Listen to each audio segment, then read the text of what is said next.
kita tetap bersyukur, bersuka cita, kita masih boleh beribadah pada pagi hari ini, dan sebagai rasa syukur kita sudah memuji, menyembah Dia.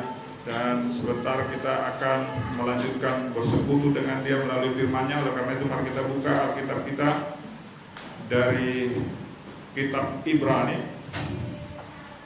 pasal 11. Ibrani 11.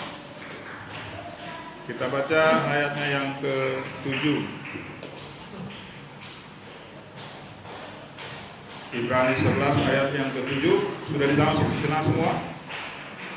Kita baca bersama-sama karena ini cuma satu ayat pada hitungan yang ketiga. 1, 2, 3. Karena iman, maka Nuh dengan petunjuk Allah tentang sesuatu yang belum kelihatan, dengan taat mempersiapkan bahtera untuk menyelamatkan keluarganya, dan karena iman itu ia menghukum dunia, dan ia ditentukan untuk menerima kebenaran sesuai dengan imannya. Demikian firman Tuhan. Bapak Ibu Saudara yang dikasihi Tuhan, pada ayat ini penulis kitab Ibrani kembali mengingatkan bahwa Nuh adalah sosok yang memiliki iman dan ketaatan, dan sekaligus juga mengatakan bahwa iman akan sempurna bila diikuti dengan ketaatan. Sekali lagi, iman akan sempurna bila diikuti dengan ketaatan, yaitu ketaatan untuk melakukan apa yang diimani. Jadi hari ini kita berbicara tentang iman dan taat. Bapak Ibu Saudara yang dikasihi Tuhan, kalau kita review kembali, atau kita nanti bisa baca di rumah riwayat dari seorang Nuh ini dalam Kejadian 6, ya, di ayat 14, atau coba kita baca dulu, mungkin ada ayat 14-nya di situ.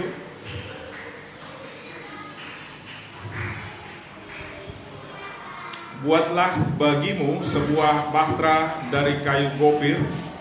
Bahtera itu harus kau buat berpetak-petak dan harus kau tutup dengan pakal dari luar dan dari dalam.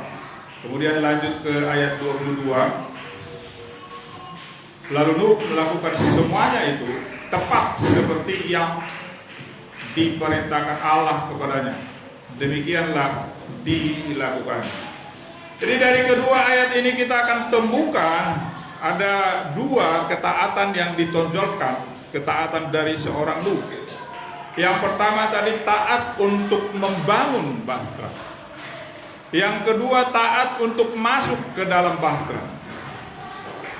Perintah untuk membangun bahtera ini dilatar belakangi oleh karena manusia yang semakin jahat kala itu, sehingga Allah murka, Allah marah besar dan berencana untuk melenyapkan manusia ciptaannya.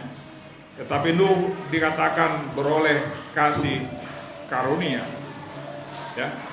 Maka dapat kita bayangkan di tengah-tengah manusia yang jahat, yang tidak punya moral, yang tidak punya etika lagi pada saat itu. Dan pada saat itu pula Nuh harus diuji ketaatannya, ya. Kalau kita baca, dia diolok-olok, dia dihina, ya. Jadi istilah sekarang mungkin dibully gitulah, ya. Lah kenapa dia dibully? Kira-kira kenapa dia dibully? Ya, karena dia membangun bahtera bukan di tepi pantai. Karena dia membangun bahtera bukan di tempat yang seharusnya, tapi di daerah yang jauh dari pantai, ditambah lagi dengan ukurannya yang tidak kecil, sehingga harus, ya, mengumpulkan bahan material dan dikerjakan sendiri bersama dengan anak-anaknya. Itu sebabnya pekerjaan itu memakan waktu diperkirakan antara 40 sampai 50 tahun. Coba kita bayangkan, ya. Dan itu bisa dimaklumi. Kenapa? Karena pada saat itu juga peralatan tidak seperti secanggih sekarang. mengumpulkan kayu dari mana-mana untuk memenuhi, mencukupi kebutuhan dalam membuat bahtera tersebut, ya. Jadi sampai memakan 40 tahun sampai 50 tahun menurut perhitungan para ahli. Kenapa? Karena ketika baru-baru muncul nama dia, pada saat itu udah umur 500 tahun, ya. Kemudian disuruh membangun pada tahun 600. Artinya 100 tahun setelah itu baru dia disuruh masuk di bahtera itu. Artinya pada tahun 600 dia sudah menyelesaikan perahunya. Ya. Bapak saudara yang dikasih Tuhan, memotong kayu, ya, itu yang pekerjaan mereka tentunya. Karena kapal itu kapal dari kayu. Kemudian harus dikumpulkan. Ya, kalau saja misalnya kayunya dari Tamiya, lokasinya di sini kan harus ditarik lagi dari sana. Ya. Kemudian membelah, membentuk, menggabungkan atau menyatukan. Dan saat mengerjakan itulah mereka dibully, mereka diolok-olok, bahkan orang mengatakan bodoh, goblok. Bahkan ada yang berkata gila. Ya tadi itu karena dia membangun kapal bukan di tempat pantai, di tepi pantai. Jadi dianggap orang gila. Dan Alkitab juga mencatat bahwa Nuh adalah seorang pemberita kebenaran dalam 2 Petrus 2 ayat 5, ya. Jadi sekali lagi Alkitab mencatat bahwa seorang Nuh adalah pemberita kebenaran. Nah ini dia. Dan jikalau Allah tidak menyayangkan dunia purba tetapi hanya menyelamatkan Nuh, pemberita kebenaran itu, ya. Jadi maksudnya pemberita kebenaran itu adalah Nuh. Dengan 7 orang lain ketika ia mendatangkan air bah atas dunia orang-orang yang fasik. Jadi sambil Nuh mengerjakan bahtera itu, dia juga berdiri di garda depan untuk memperingatkan orang-orang fasik atau orang-orang yang tidak saleh kala itu tentang pembinasaan yang akan segera terjadi, ya. Tetapi mereka tidak peduli. Terbukti apa? Terbukti hanya 8 orang yang selamat, yaitu Nuh tambah istrinya 1, tambah anaknya 3, dan menantunya 3, pas 8. Bapak saudara yang dikasih Tuhan, walaupun Nuh bersama keluarganya dibully, diolok-olok, dikatakan orang bodoh, orang goblok, dan orang gila, mereka tetap taat melakukan seperti apa yang diperintahkan Tuhan. Dan setelah selesai membangun bahtera itu, kemudian Tuhan memerintahkan masuk ke dalam bahtera. Lalu Tuhan menutup bahtera itu, ada di Kejadian 7 ayatnya yang ke-16. Nuh taat kepada firman Tuhan oleh karena lebih dahulu mendengarkan firman itu. Karena iman timbul dari mendengarkan firman Tuhan, mendengarkan firman Kristus. Itu yang menimbulkan imannya, ya. Dan kemudian Nuh berhasil mendengarkan firman, lalu diikuti dengan berhasil menaatinya. Perintah pertama tadi membangun bahtera, ya, dikatakan 3 tingkat, Bapak Saudara. Dengan panjang 300 hasta, lebar 50 hasta, tinggi 30 hasta. Yang kalau kita konversikan ke meter dengan berasumsi satu hasta itu segini, 45 cm. Jadi itu lebarnya itu panjangnya itu 130 meter, Bapak Saudara. Saya tidak tahu apakah Balairung ini ada 100, enggak ada 100 deh. Berarti 100, kalau 100 ini udah hampir sebesar lapangan bola. Ya, itu harus dibuat dari kayu, Bapak Saudara. Makanya dia memakan waktu segitu, mengumpulkan kayu. Mungkin kayunya itu begitu ditebang bukan langsung bisa dipakai. Ya, harus dikeringkan dulu. Ya. Jadi itu makan sampai begitu lama. Begitu lama juga dia menerima bulia, menerima olok-olok itu, Bapak Saudara. Tapi dia tetap teguh dalam iman. Ada amin, Saudara. Dia tetap taat kepada firman Tuhan. Bapak saudara yang dikasih Tuhan, Nuh membangun bahtera itu sesuai dengan pola atau gambar dari Allah, bukan dari dirinya sendiri, bukan pula menurut pola dunia. Sekali lagi, Nuh membangun bahtera itu sesuai dengan pola atau gambar dari Tuhan, bukan dari dirinya sendiri, bukan pula dari dunia. Ya. Kemudian perintah yang kedua, Nuh disuruh masuk ke dalam bahtera dalam Kejadian 7 ayatnya yang pertama. Pertanyaannya, kenapa Nuh disuruh masuk ke dalam bahtera? Nuh disuruh masuk ke dalam bahtera karena sebentar lagi hanya di dalam bahtera ada makanan, hanya di dalam bahtera ada perlindungan, hanya ada di dalam bahtera ada pemeliharaan. Sebaliknya, di luar bahtera tidak ada lagi makanan, tidak ada lagi perlindungan, tidak ada lagi pemeliharaan. Yang ada hanya air bah yang membawa kematian. Jadi di luar bahtera yang ada hanyalah bangkai-bangkai berserakan, kotoran dan juga bau busuk yang menyengat. Jadi di luar bahtera semua mati. Tidak ada lagi kehidupan. Bapak saudara yang dikasih Tuhan, lalu apa relevansinya dengan kehidupan masa kini? Membangun bahtera yang 3 tingkat itu adalah tipologi atau gambaran yang akan datang dari pembangunan sebuah bait suci ataupun tabernakel yang juga terdiri dari 3 bagian, yaitu halaman luar atau sering disebut dengan pelataran, kemudian ada ruang kudus, dan yang ketiga ruang maha kudus. Saya tidak terlalu jauh berbicara di situ. Yang pada akhirnya adalah pembangunan tubuh Kristus. Sekali lagi itu mengarah kepada pembangunan tubuh Kristus di masa akhir-akhir menjelang akhir zaman ini.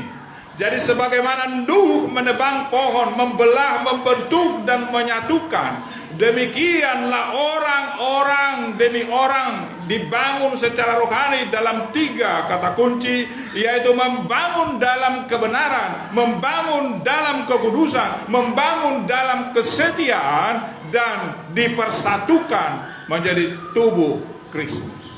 Ada amin saudara? Menjadi tubuh Kristus yang utuh, di mana Kristus sebagai kepala dan gereja sebagai tubuhnya. Ya. Jadi bahtera itu adalah gambaran tubuh Kristus. Hanya di dalam tubuh Kristus ada perlindungan, ada makanan yang membawa kita kepada kekekalan. Hanya di dalam tubuh Kristus kita dipelihara oleh Tuhan nanti. Ya. Kalau Yesus adalah kepalanya dan kita tubuhnya, adakah kepala selamat, tubuh tidak selamat? Makanya hanya ada di dalam tubuh Kristus, hanya ada di dalam bahtera kita beroleh ya, asupan makanan rohani yang membawa kita ke dalam kekekalan. Ya, kemudian juga ada perlindungan Tuhan dan ada juga pemeliharaan Tuhan. Jadi selama kita seberapapun usianya, kita diizinkan Tuhan hidup di dalam dunia ini, selama itu jugalah ya, kita harus tetap membangun rohani kita sesuai dengan pola Allah. Ya, bukan dengan pola kita. Sebagaimana Nuh bertahun-tahun membangun bahtera, dan setelah tiba waktunya, maka kita yang tetap setia dan bertekun membangun bahtera atau gereja Tuhan, membangun rohani kita, maka Tuhan Yesus akan menyuruh kita masuk, kemudian naik untuk dilindungi dan dipelihara selama beberapa masa. Ya. Sebagaimana perahu itu, bahtera itu naik ke atas, demikianlah kita naik ke atas dan Yesus akan menjemput kita. Jadi itu sebetulnya juga gambaran dari rapture. Ada amin saudara? Orang-orang yang ada di dalam tubuh Kristus itu, itulah yang naik. Yang di luar itu tadi semuanya akan beroleh penghukuman, akan beroleh penghakiman. Jadi sudah sangat jelas bahwa kita telah tetap dituntut pribadi lepas pribadi untuk tetap membangun rohani kita sesuai dengan pola surga, membangun ibadah kita sesuai dengan pola surga, naik dan naik tingkat terus, membangun rohani atau membangun mesbah keluarga. Dan sebagaimana Nuh membawa anak-anaknya ikut masuk di dalam bahtera, ini juga mengingatkan kita terlebih khusus kaum bapa. Kita harus menjadi Nuh akhir zaman, untuk membawa istri, anak dan menantu masuk dalam bahtera untuk ikut beroleh keselamatan. Maka dikatakan satu orang bertobat, maka seisi rumah akan diselamatkan. Ya, dalam Kisah Rasul 16 ayat 31. Bapak dan Saudara, ini menjadi penting karena hari-hari ini ada banyak orang yang terbalik dari kondisi Nuh pada saat itu. Kenapa saya katakan terbalik? Suami ada di kedai atau di lapo, kalau di kampung sana namanya. Istri ada di gereja. Nah ini dia. Ayah ada di lapo, anak di sekolah minggu. Dan lebih tidak sejalan lagi perkataan dan perbuatan ayah. Seorang ayah menyuruh anaknya pergi sekolah minggu, tetapi ayahnya pergi ke lapo. Kemudian suami meletakkan uang di meja judi, si istri meletakkan uang persembahan di kotak persembahan, karena istri ada di gereja. Kemudian ayah bilang sama si anak, jangan ikut-ikutan main judi, tetapi ayah main judi di lapo, dan sebagainya dan sebagainya. Lalu anak mau ikut yang mana?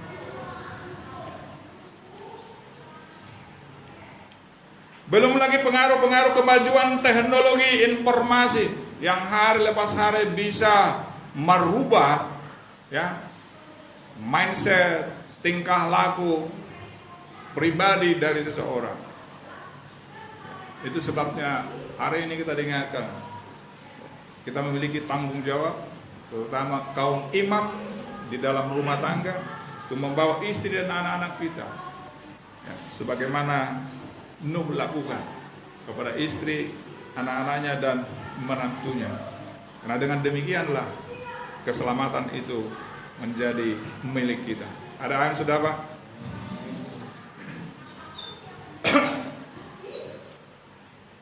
Bapak Ibu Saudara, kita juga melihat akhir-akhir ini kejahatan pun sudah semakin merajalela. Bahkan kalau saya bisa mengatakan sudah bukan hanya sama lagi, tapi bisa dikatakan melebihi zamannya Nuh. Ya. Kenapa saya katakan demikian? Jadi sekarang bukan masalah kawin mengawinkan lagi. Kalau zaman Nuh kan karena kawin mengawinkan. Ya, hari-hari ini kita bisa share. Ya, bukan share, ya. Mencari di Google. Ya. Ada orang yang kawin dengan binatang, ya. Di Bali ada dengan sapi poni katanya kan. Kemudian ada yang dengan kuda, dengan dolphin atau lumba-lumba, dengan anjing, kucing dan lain sebagainya. Ada juga orang yang kawin dengan patung, boneka, ya. Artinya kawin yang tidak sewajarnya. Kalau kawin sewajarnya itu jangan dulu sudah ada, ya. Sekarang itu ada lebih terkenal dengan nama LGBT, Bapak Saudara. Sekali lagi, saya tidak hanya berkata-kata, ya, tapi kita bisa nanti lihat itu semua. Tinggal panggil saja. Ya. Manusia kawin dengan binatang itu akan muncul. Hampir mungkin sebuah binatang hari itu. Demikian juga kawin dengan boneka itu akan muncul. Kawin dengan patung. Kalau kita mau cari dengan yang lain juga bisa. Tapi yang mau saya katakan sudah lebih dan melebihi kondisi keadaan pada saat zaman Nuh.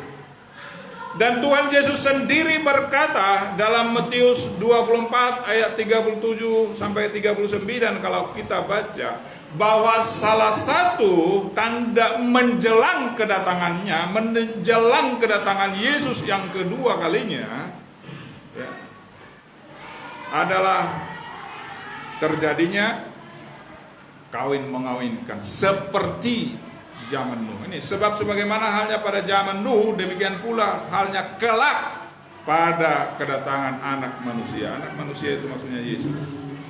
Sebab sebagaimana mereka pada zaman sebelum air bah itu makan dan minum, kawin dan mengawinkan, sampai kepada hari Nuh masuk ke dalam bahtera.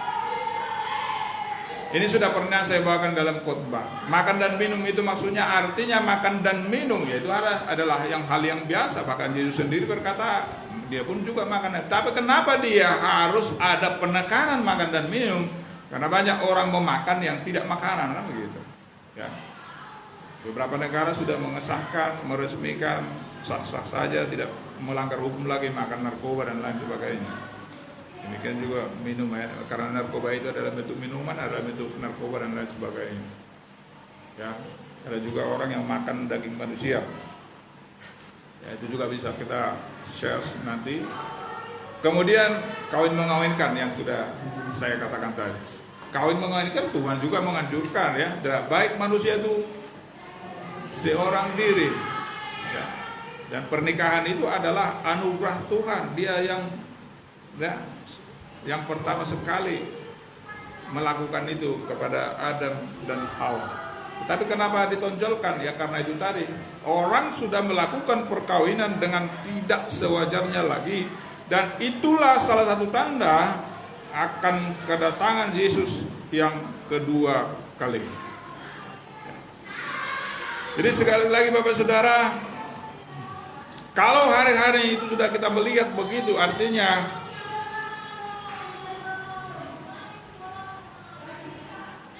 kita harus semakin giat di dalam membangun gereja. Dan ketika sudah waktunya Yesus akan datang dan dia menyuruh kita masuk, naik, ya, dan bertemu dengan Yesus di awan-awan yang permai. Ini terjadi kapan? Bila pembangunan tubuh Kristus telah selesai. Sekali lagi, ini akan terjadi ketika pembangunan tubuh Kristus telah selesai, yaitu adanya gereja yang yang sesuai pola Kristus, sebagaimana kepala gereja satu tubuh Kristus. Bukan berarti semua gereja menjadi satu merek atau satu denominasi, tetapi semua gereja memiliki pola surga, memiliki pola yang diinginkan oleh Tuhan di dalam melakukan ibadahnya.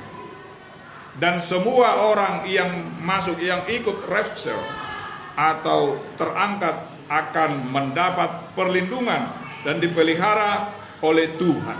Sedangkan yang tertinggal, ya, akan beroleh penghukuman atau penyiksaan dan lain sebagainya. Jadi di sanalah kita dipelihara, di sanalah kita dipulihkan oleh Tuhan, dan di sana ada kehidupan.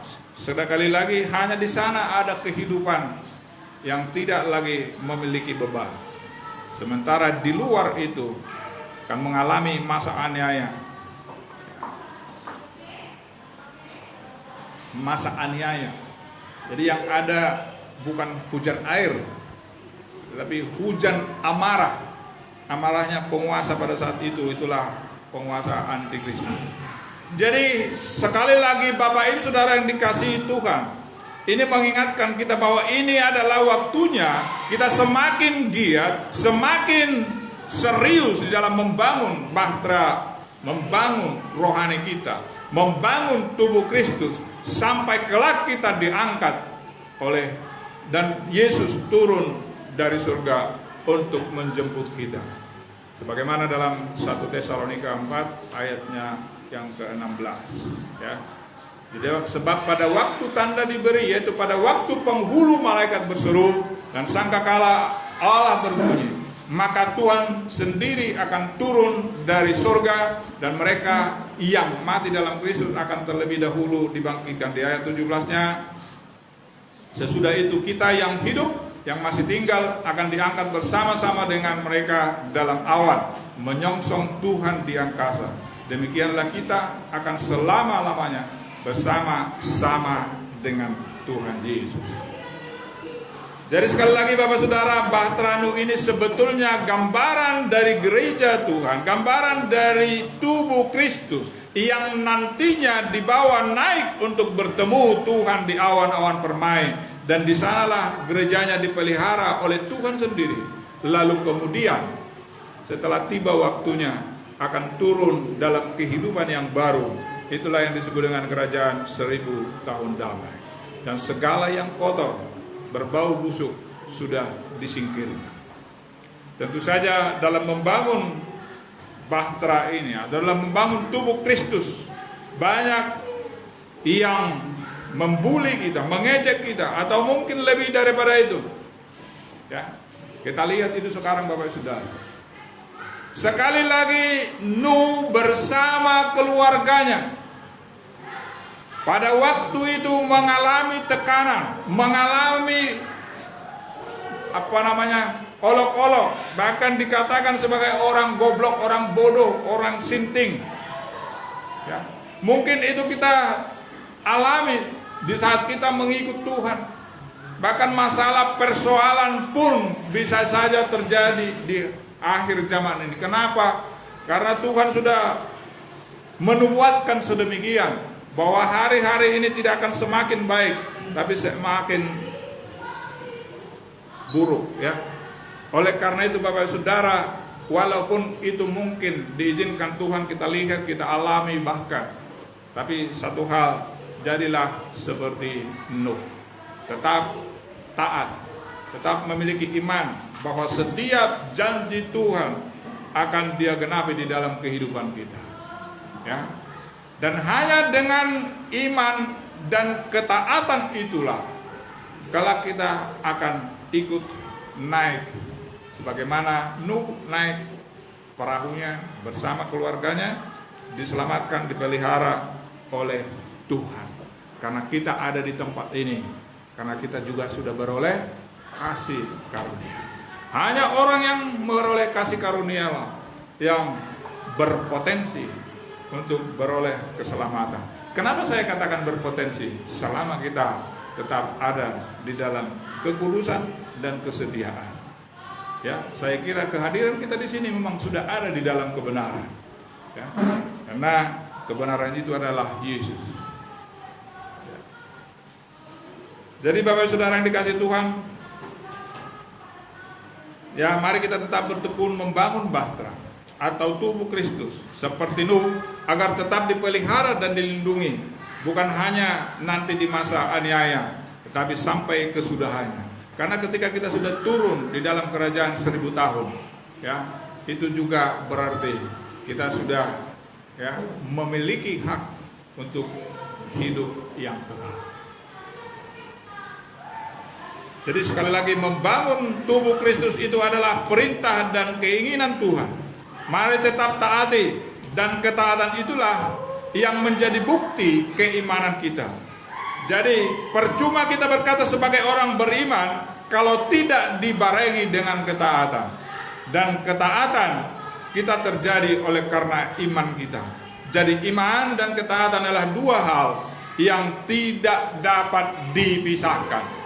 Sekali lagi, iman dan ketaatan itu adalah sesuatu yang tidak bisa dipisahkan. Ya, sebagaimana Nuh. Memang kalau dia menggunakan akal pikirannya, tidak betul, masa dia suruh saya membangun Bahtera, ya, jauh dari yang biasanya, jauh dari tepi laut. Ya, tapi karena dia punya iman terhadap apa yang diperkatakan oleh Tuhan, terhadap apa yang difirmankan oleh Tuhan, maka dia taat, dan ketaatannya itulah yang membawa dia mendapatkan perlindungan daripada Tuhan, mendapatkan keselamatan daripada Tuhan, dan hidupnya dipelihara selama air bah, ya, Bapak Saudara, walaupun dicatat di dalam Alkitab bahwa hujan itu hanya 40 hari, tapi setelah dihitung-hitung, ya, dia berada di atas perahu itu sampai airnya betul-betul surut, ada selama 1 tahun 10 hari. Sekali lagi 1 tahun 10 hari, ya. Dan itu tidak dikatakan kepada Nuh, nanti kau lamanya seperti ini, sediakanlah. Ya, dia hanya, ya. Makanya jangan, karena sekali lagi terkadang mungkin logika akan mengalahkan iman. Coba kita bayangkan, ketika Nuh diperintahkan untuk ikut memasukkan setiap binatang, ya, 1 pasang. Kalau dia yang harus mencari itu, ya carilah cacing, cari ulat yang kecil dan lain sebagainya. Kapan itu dikerjakan? Tapi kalau kita lihat firman, itulah Allah kita yang dahsyat itu. Allah sendiri yang memerintahkan 1 pasang masuk. Ya. Jadi kalau dia terlebih dahulu menggunakan akal pikirannya, ya, bisa jadi dia akan menolak, akan mengalahkan iman. Tapi karena dia punya iman, dia tahu bahwa Allah itu dahsyat luar biasa. Dia melakukan segala perkara. Hal yang sama bagi kita Bapak Ibu Saudara. Ya, sering di dalam mengikut kita Tuhan, mengikut Tuhan kita, sering mengalami masalah, persoalan. Ya. Kita belum lagi bercerita, kita mendapat tekanan dari yang di luar iman kita. Ya. Ada yang pernah mengalami belum kan? Ada yang mengalami seperti si Muhammad Kece belum kan? Terkadang masalah persoalan kita yang kecil bisa kita buat besar. Kenapa? Karena kita diselubungi sehingga kita tidak melihat Tuhan kita yang dahsyat. Oleh karena itu Bapak Saudara, di dalam mengikut Tuhan, membangun bahtera, membangun mezbah, membangun iman kita, membangun rohani kita, membangun tubuh Kristus. Jangan dengarkan suara dari kiri, dari kanan, tetapi dengarkanlah suara Tuhan. Ada amin saudara? Itu yang dilakukan oleh seorang Nuh. Dia tidak peduli apapun kata orang. Aku mau hanya kata Tuhan, karena kata Tuhan itu adalah iya dan amin. Dan di dalam ketidakmampuan saya, di dalam keterbatasan saya, dia akan melakukan perkara yang ajaib, sebagaimana yang barusan saya jelaskan. Dia tidak sibuk mencari, oh kupu-kupu ini, nangkap kupu-kupu itu bisa 1 hari Bapak Ibu Saudara. Ya. Kalau tidak pakai teknik, kalau coba seperti anak-anak ya, terbang sana, pas mau tangkap terbang sana, habis waktu. Tapi dia fokus mengerjakan, membangun bahtera. Yang lainnya Tuhan sendiri yang melakukan. Termasuk saya pastikan bahwa Allah memberikan kekuatan yang ekstra bagi mereka untuk melakukan itu. Sekali lagi Bapak Saudara, jangan kita bayangkan dengan kondisi yang sekarang. Mungkin sekarang bisa membawa pohon pakai trailer dari sana, tapi saat itu belum ada transport yang seperti itu. Itu makanya sampai 50 tahun dia baru menyelesaikan. Selama 50 tahun itu juga dia harus menerima berbagai ucapan-ucapan yang membuat hati mungkin tersakiti. Tapi seorang Nuh tetap teguh di dalam imannya, taat kepada perintah Tuhan. Sekali lagi, kita tidak ada artinya kita katakan aku punya iman kepada Yesus kalau kita tidak melakukan sebuah tindakan ketaatan. Dan puji syukur kalau hari ini kita ada di sini, itu adalah sebagian dari ketaatan kita. Karena itulah salah satu kita sedang membangun tubuh Kristus. Pada akhirnya tubuh Kristus itu menjadi satu. Namanya juga tubuh Kristus. Tapi tubuh Kristus itu tidak sama semua Bapak Saudara. Ada tangan, ada badan, ada kaki. Cuma kan saya katakan, pengertian di situ menjadi tubuh Kristus bukan berarti menjadi satu denominasi, menjadi satu merek gereja Tuhan. Tetapi semua gereja di dalam melakukan ibadahnya menjadi satu pola surga yang saya melihat sesuai dengan Alkitab, menyembah di dalam roh dan kebenaran. Jadi kalau ini sudah terjadi, maka bahtera itu sudah selesai. Disitulah Tuhan datang. Makanya Tuhan tidak datang-datang. Kenapa? Karena belum selesai, belum menjadi satu tubuh. Karena hari-hari ini kita juga melihat gereja pun saling menggigit, Bapak Saudara.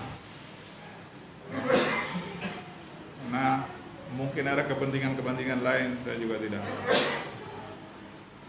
Makanya kembali kepada firman Tuhan, gereja itu adalah kita, ya, manusia tidak ada satupun yang betul. Jadi tidak ada satupun gereja yang betul. Yang betul adalah Kristus. Itu sebabnya dia menjadi kepala. Supaya apa? Supaya dia mengendalikan. Karena pikiran itu ada di kepala. Dia mengendalikan tubuhnya, ya, sehingga seirama, satu tujuan. Ketika itu sudah terjadi, maka Tuhan Yesus sendiri akan menutup.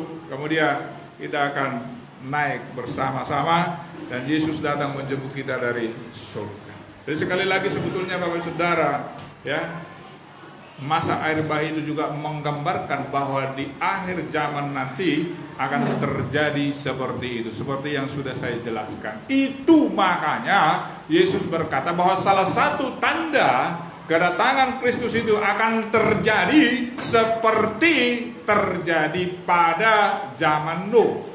Ada orang kawin mengawinkan. Sekali lagi kawin mengawinkan itu kenapa harus di situ digarisbawahi ataupun ditekankan? Karena terjadi kawin mengawinkan yang tidak wajar, yang tidak normal. Ya, Bapak Saudara, ingatlah, ya, sebagaimana zaman Nuh tadi, hanya orang-orang yang ada di dalam bahtera yang selamat. Karena di dalam bahtera ada makanan, di dalam bahtera ada perlindungan, di dalam bahtera ada pemeliharaan. Di luar itu hanya kematian dan kebinasaan. Demikianlah di akhir zaman ini hanya orang-orang yang ada di dalam tubuh Kristus yang akan beroleh keselamatan. Hanya orang-orang yang ada di dalam tubuh Kristus beroleh perlindungan. Hanya orang-orang yang ada di dalam tubuh Kristus akan dipelihara oleh Tuhan. Dan itu otomatis seperti saya katakan tadi, karena Tuhan Yesus adalah kepala dari tubuh itu. Jadi kalau tubuh itu sudah selamat, bahkan dalam konteks ini, kalau kepala sudah selamat, dalam konteks ini kepala itu bukan hanya selamat tetapi sebagai penyelamat, karena dia adalah juru selamat. Otomatis tubuhnya pun akan beroleh keselamatan. Ada amin, saudara? Sekali lagi Bapak Saudara, ya, mari kita tetap membangun dan membangun dan membangun. Ya, seberapa lama kita dikasih Tuhan hidup di dunia ini, tetaplah bangun rohani, bangun tubuh Kristus. Karena saya dan saudara adalah tubuh Kristus. Hanya di dalam tubuh Kristus itulah kita akan sampai kepada apa yang kita idam-idamkan sebagai pengikut Kristus. Ya. Sekali lagi Bapak Saudara, menjadi tugas bagi kita, khususnya kaum bapak, baik kita menjadi Nuh di akhir zaman, yang bertindak sebagai imam, yang membawa istri dan anak-anak, bahkan seluruh keturunan kita sampai generasi yang ada. Bila kita diizinkan Tuhan punya cucu-cucu kita harus bawa untuk menjadi ada di dalam tubuh Kristus. Sebab dengan demikianlah kita beroleh pemeliharaan dari Tuhan. Sekali lagi Bapak Saudara, ketika kita berbicara membangun tubuh Kristus, itu juga membangun ibadah. Membangun ibadah sesuai dengan pola surga. Ya, Alkitab sudah mencatat menyembah Dia di dalam roh dan kebenaran. Itulah yang kita ikuti. Ya, karena firman Tuhan juga berkata, ya, mulutmu memuji-muji aku, tapi hatimu kemana? Ya, kenapa? Karena bangsa Israel pada saat itu melakukan ibadah juga, tapi ibadah mereka adalah ibadah jasmania. Ibadah inilah yang nantinya pola yang dirindukan Tuhan untuk dilakukan oleh tubuhnya, Dan tubuh yang melakukan itulah yang benar-benar tubuh Kristus yang sejati, yang beroleh keselamatan, yang beroleh pemeliharaan, yang beroleh perlindungan daripada Tuhan. Ketika suatu ketika dunia ini akan dikuasai oleh satu sosok yang disebut dengan Antikristus, yang akan melululantakkan dunia. Orang-orang yang tidak sepaham dengan dia, orang-orang yang tidak mau menyembah dia akan mendapat hukuman. Ya. Jadi kalau sekali lagi seperti saya katakan tadi, kalau zaman Nuh ada hujan yang datang, nanti hujan amarah yang datang. Marah oleh karena tidak mau menyembah, marah karena tidak mau seide dengan dia, marah karena tidak mau menuruti peraturan-peraturan yang dibuat oleh penguasa yang keji dan kejam saat itu.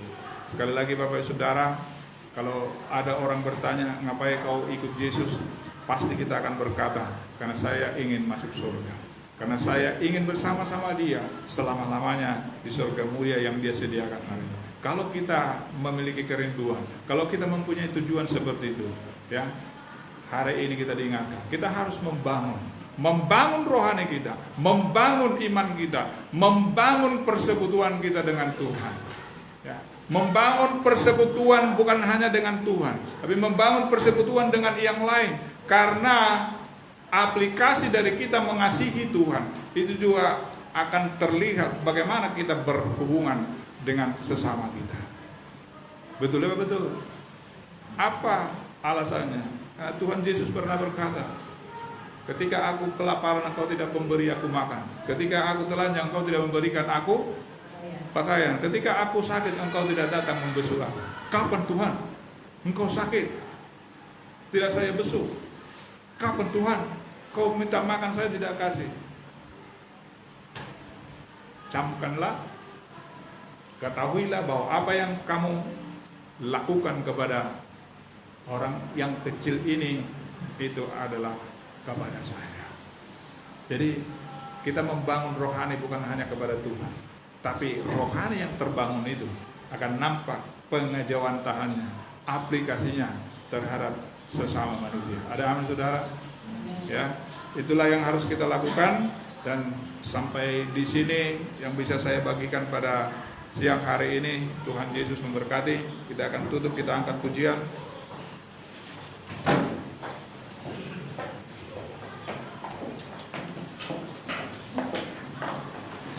Lagu yang pertama.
Bukan waktu kita.